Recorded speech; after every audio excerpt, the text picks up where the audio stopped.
If you had a group of young theater creators now who were between 15 and 21, and they come to you and they say, Jim, we heard you did this really interesting foray and started these theaters. What advice do you have for us? What would you say to them if you were in an entirely safe space and you could say whatever you wanted? Choose your own words.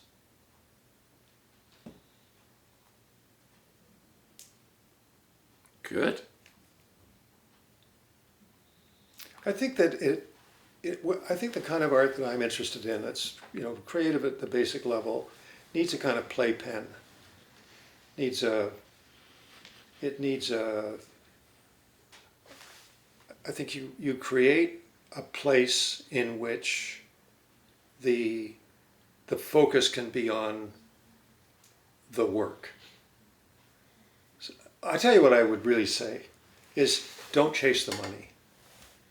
Because that's if I have a regret, that's what it is. That it's always me on a project. You start to, here's the project coming along that I'm involved in. Where's the money going to come from? Well, Bob's going to get it, and they're going to do it, and you're going to do the grant application. And then none of it really happens to my satisfaction. So I say, all right, I will write the grant application. I will go to Ottawa and talk to the bureaucrats. I will make the phone calls. I mean, Pass Marais was interesting when we were doing Tom Paine, and Martin Kinch was there essentially as my assistant, but I mean, Martin was twice the director I was. And I said, well, Martin, you direct for a few days, I've got to go raise the money. And so he, being Martin, he focused on a couple of scenes. He did them, really polished them. They were beautiful Martin Kinch scenes. But I was off raising the money. And I always seem to be doing that. I've raised millions of dollars, but not enough and not enough. The money always comes with strings attached. So I'd say to them, don't get caught up in that. Do your work without reference to the money.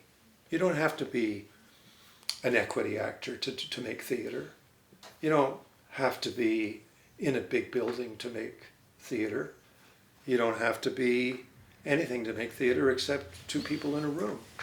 So, but don't chase the money. The money is, the money kills the work every time. Because if you make good work, the money will come.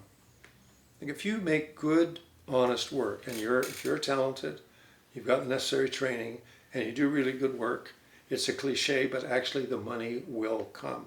It may not come in large amounts. It might be that you'll fit the storefront theater further down Queen Street here, Rosemary Doyle's little place. I mean, I think that's all paid for out of her pocket. She does whatever she wants. It's a place that anybody can come in and say, I got an idea, can I use your place?